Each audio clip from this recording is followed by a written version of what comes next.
దాడి తీవ్రంగా జరుగుతుంది. రైట్.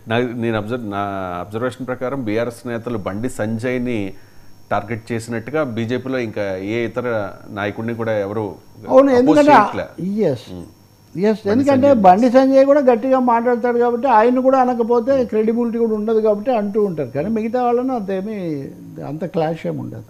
ఆఖరికి ఈటెల రాజేందర్ కూడా కేసీఆర్కు ఈటెల రాజేందర్కి ఎంత యుద్ధం జరిగింది. ఇప్పుడు ఆ స్థాయిలో వాళ్ళు ఒకరితో ఒకరు ఏమన్నా పోట్లాడుకునేది వాతావరణం ఉందా? లేదు. బీజేపీలో అంతర్గత కలహాలు ఎక్కువ ఉన్నాయి. ఇప్పుడు నిజం చెప్పాలంటే బీఆర్ఎస్ మీద కాంగ్రెస్ మీద దాడి కంటే బండి సంజయ్, కిషన్ రెడ్డి, ఈటెల రాజేందర్, అలాగే ఇప్పుడు లెజిస్లేచర్ పార్టీ నాయకుడిగా ఉన్నారు మహేశ్వర్ రెడ్డి అనుకుంటా.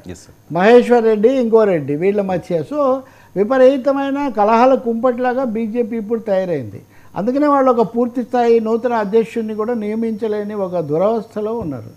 రాష్ట్ర నాయకత్వం ఇంత దురవస్థలో ఉంటే కేసీఆర్, కేటీఆర్ ఇంత పెద్ద లిస్ట్ ఉంది కదా వాళ్ళకి, వాళ్ళు వెళ్ళి దీంట్లో కలవటం అన్నది ఇట్ మే నాట్ హ్యాపెన్.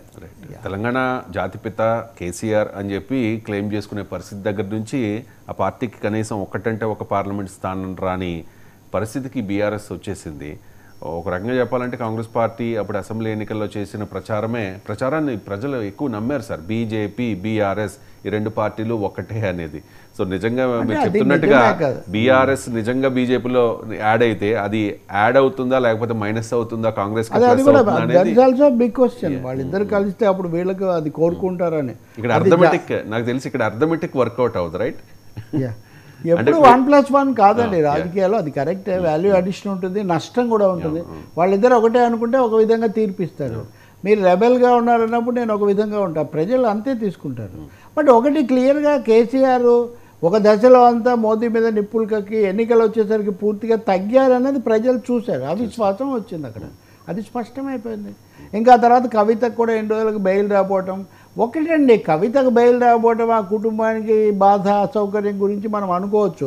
కానీ ఒక్క అంశం వల్లనే మొత్తం పార్టీ భవిష్యత్తు వదులుకుంటారనుకోవటం అది రాజకీయ వాస్తవికత కాదు. కేటీఆర్ కూడా నేను అన్నారు, నిజంగా మేము బీజేపీలో కలిసేటట్టయితే, బీజేపీకు మాకు లోపాయికార ఒప్పందం ఉన్నట్టయితే మా బిడ్డ జైల్లో ఉండేదా అని చెప్పి. మా బిడ్డ జైల్లో ఉంది కాబట్టి బీజేపీ మేము ఒకటి కాదు అని చెప్పి ఆయన ఓకే అంటే చాలా రోజుల నుంచి అది ఒక్కటే పాయింట్. అది కూడా ఒక కీలకమైన పాయింటే. కానీ ఓకే రాజకీయాల్లో అది కూడా చేస్తుంటాను, ఈ వీళ్ళ ఒక్కరినే చేస్తే కష్టం కాబట్టి వాళ్ళని కూడా చెయ్యాలి అని. తప్పకుండా లిక్కర్ కుంభకోణంలో ఆమెను ప్రధానంగా వాళ్ళు పెట్టారు. ఇప్పుడు సిసోడియానే బయటకు వచ్చారు కదా, ఈరోజు రేపు కవిత కూడా రావచ్చు. కాకపోతే సిసోడియాకు 17 నెలలు అయింది, అందుకని వచ్చారు. కాబట్టి కేజ్రీవాల్కి కూడా రాలేదు, ఇంకా కవితకు కూడా